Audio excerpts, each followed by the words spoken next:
This particular paper is taken from the first chapter of my thesis, which looks at the extent NGOs have been able to influence international norms.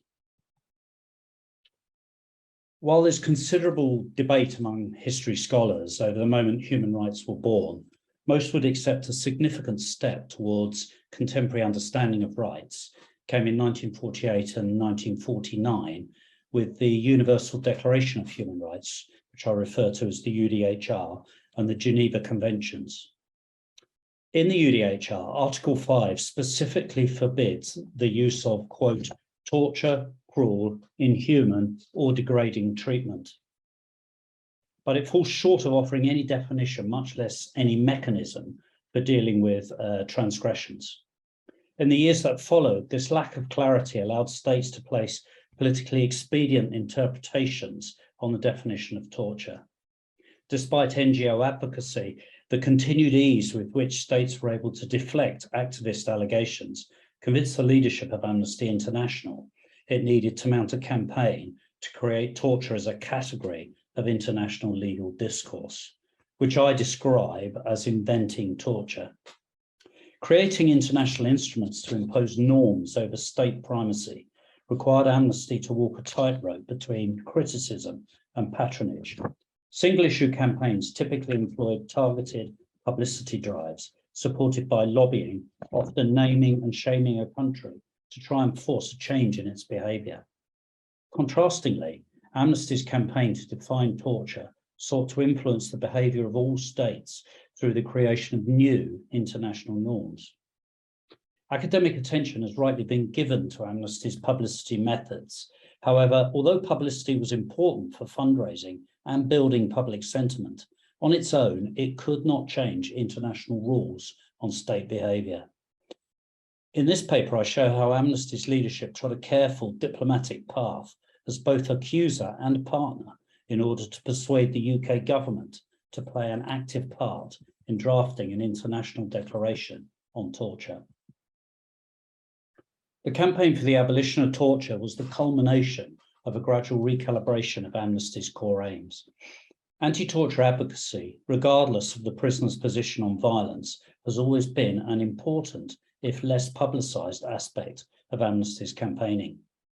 For example, between 1964 and 1967, Amnesty repeatedly accused the British government of torturing detainees in Aden.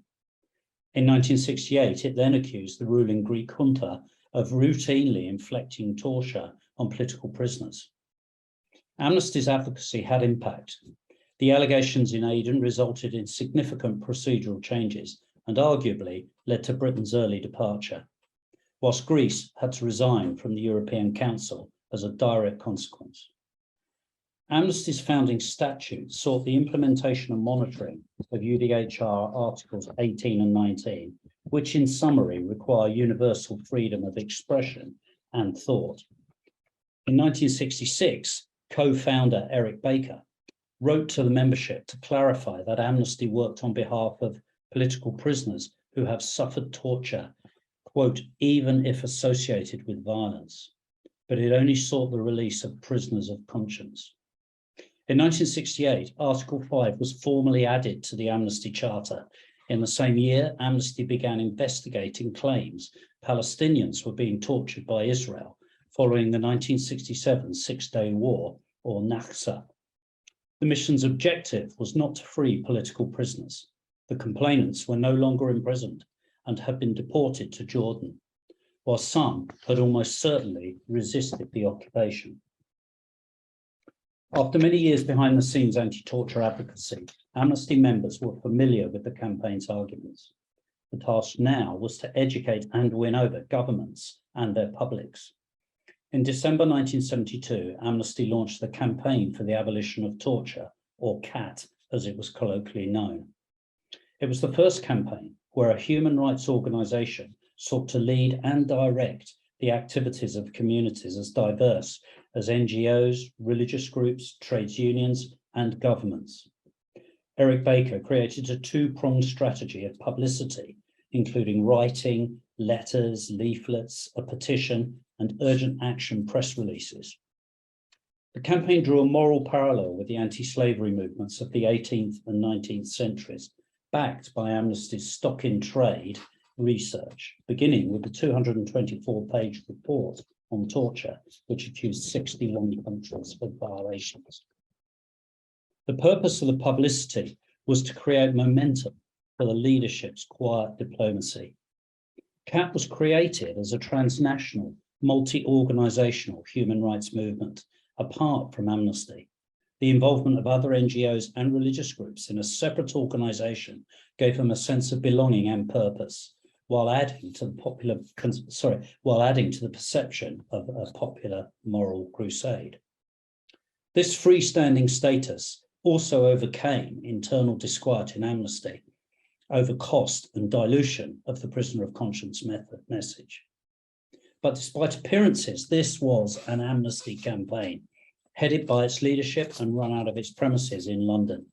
Equally, it enhanced the image of Amnesty as a driving force in human rights. NGO-led conventions are not without precedent. Nonetheless, NGOs are unelected movements, and for them to propose international obligations conflicted with the UN's sovereignty principle. CAT offered further complexity because Amnesty's report on torture risked alienating many of the most powerful countries at the UN, the same countries whose support it would need to create a new norm. Amnesty's solution was to form key transnational, non-governmental and governmental alliances under the banner of CAT. The eventual support of the UK government, whom Amnesty continued to accuse of torture in Northern Ireland, demonstrates the wisdom of keeping CAT at least superficially separate, allowing it to be both accuser and prospective partner. Amnesty mounted a sustained lobbying campaign to persuade governments they could not reputationally afford to ignore CAT, led by Secretary General Martin Ennals and International Chairman Sean McBride. Both were a product of the changing world order with international contacts at both IGO and state level.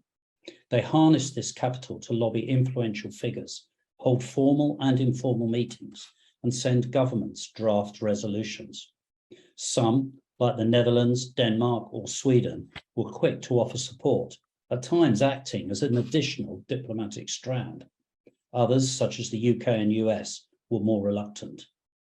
In Whitehall, early reaction to Amnesty's publicity campaign was dismissive. Civil servants believed, by virtue of Britain's elevated status as an international standard bearer for liberal democracy, the UK already, quote, played a leading part to encourage respect for human rights. For 2 years, British government policy outwardly changed little, but internally Whitehall began to fracture under the quiet diplomacy of Ennals and McBride, as departments began to see the way the international wind was blowing. At the heart of UK reluctance were Amnesty's allegations that the UK had tortured Republican prisoners in Northern Ireland, which, as one senior civil servant acknowledged, quote, hung like the sword of Damocles over the whole approach to human rights. Nonetheless, if the UK was to maintain its influence in the new post-imperial order, the FCO believed it had to recognise torture was a valid area of concern, quote, whatever its misgivings about Amnesty International. Eventually, it was Martin Ennals who brokered the solution by persuading Whitehall, if Ireland were to co-sponsor a declaration on torture at the UN, any likelihood of criticism on Northern Ireland would be removed.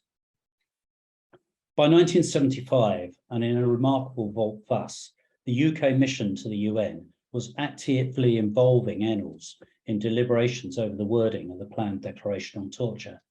He even joined British diplomats at meetings with unconvinced US representatives, including the Secretary of State, and the FCO subsequently acknowledged he was instrumental in getting American support.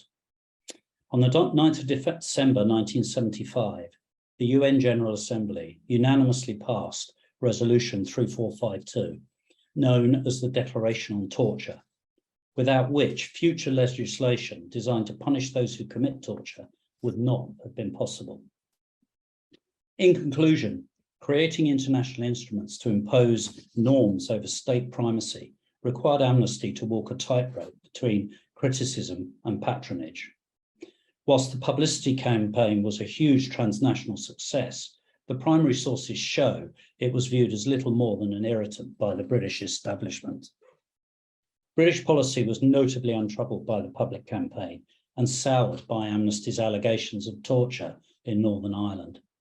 By patiently and discreetly lobbying senior civil servants, world and religious leaders, the Amnesty leadership was able to convince them it was in their reputational interests to be seen to support the campaign.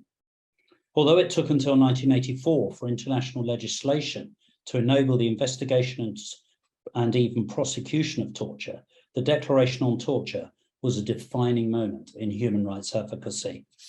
Without Amnesty and the social capital of its leadership, the Declaration would not have been passed, and it propelled Amnesty International from, quote, unpredictable NGO to part of the human rights establishment.